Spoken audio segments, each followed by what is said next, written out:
Welcome. We are the Ministry of the Real Truth, and at our place of employment or work or job, in the dinner room, while having dinner or just after dinner, we jumped onto the internet, played around on YouTube, looked at different videos, etc., because they supply computers for us to use via the job. But it's all secured, all that sort of stuff. So we came across this particular video, Chronovisor, the Vatican secret device to see through time. And we went, wow, really? And we're quite excited about this, because further on, this person says that this priest revealed to this other friend of his, when they're sailing down this canal, about this machine hidden deep within the vaults or the area of the Vatican, under armed guard, security locks, everything like that, right? So no public access, no one can see it. And it says it was all true, and you can use this time machine, not actually a time machine that you can actually sit in and walk to another time, all that sort of stuff, but something you can see, you can use to see any event in history. And apparently he saw the speeches of Mussolini, etc., plays by Cicero or somebody like that, and he also saw the Crucifixion of Christ, second by second, minute by minute, hour by hour.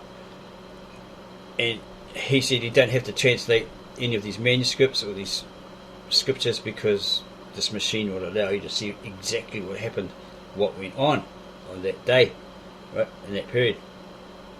So we were quite excited by that, because that could prove that God, therefore Christ existed, or Christ existed, therefore God existed, that all that he did for us human beings, becoming the Paschal Lamb, the sacrifice, died on the cross, shed his blood for the remission of sins, all men's sins, their forgiveness, etc., and he became the way back to God.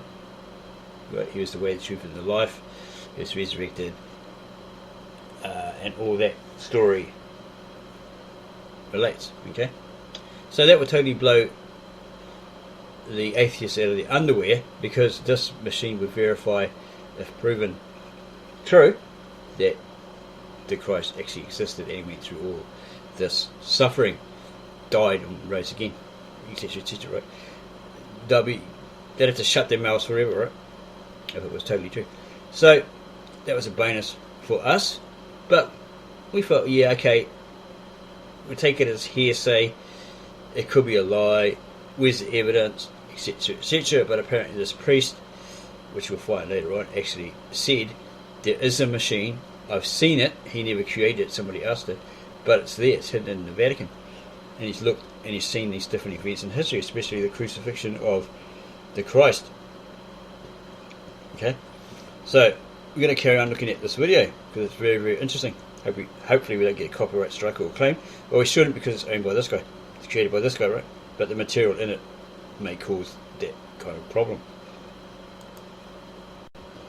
Vatican City is an inspirational place. You don't need to be Catholic or even religious to appreciate the architecture, the art, and the city's historical significance. But there is a place within the Vatican that's rarely seen. Hidden beneath the city is an underground fortress, inaccessible to the public and protected by armed guards and state-of-the-art security. The secret apostolic archives. Within the stone and steel reinforced walls are vaults, climate-controlled rooms, and over 50 miles of shelves. And on those shelves are countless texts, relics, and artifacts collected by the Church for over 1,000 years. And one of the most intriguing objects hidden in the archive is called the Chronovisor, a device that can view events anywhere and any time in history. And for years, its existence was just a rumor. No proof of the Chronovisor was ever found. But a book released by a Vatican priest would change all that. Let's find out why.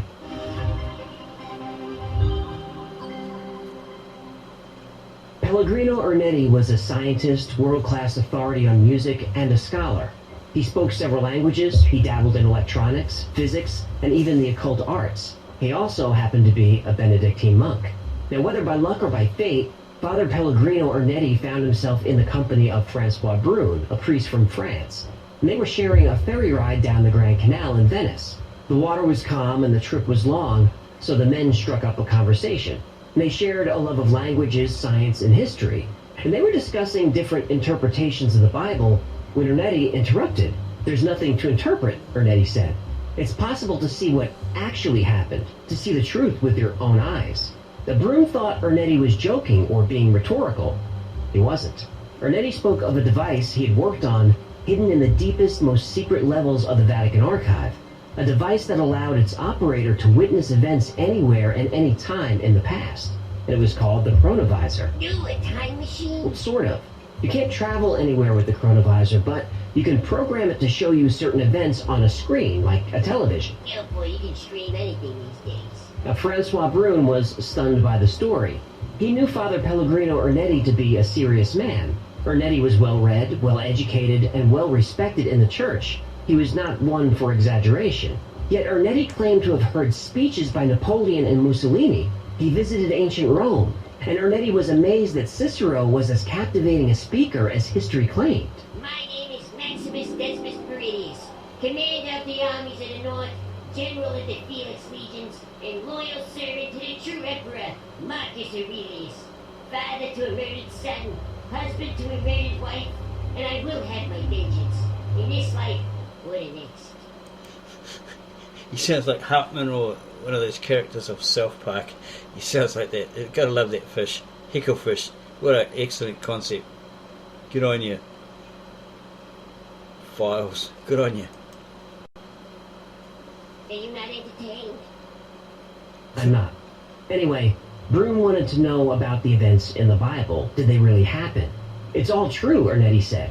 He had seen the final days of Jesus, including his crucifixion.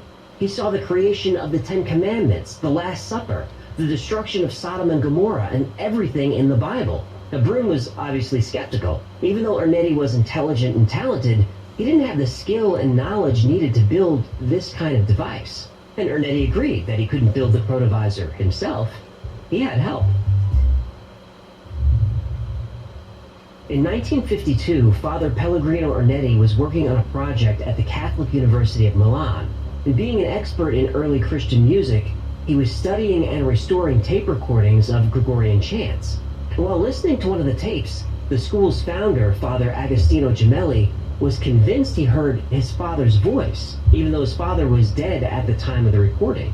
But what Gemelli heard was not his dead father relaying some profound message to his son from beyond the grave. What he heard was more mundane.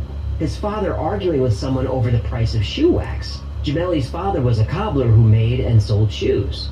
And Gemelli thought he'd been given a gift from God. But Ernetti wondered if there was a scientific reason for this, that the sights and sounds of people in the past somehow continued to exist long after they happened.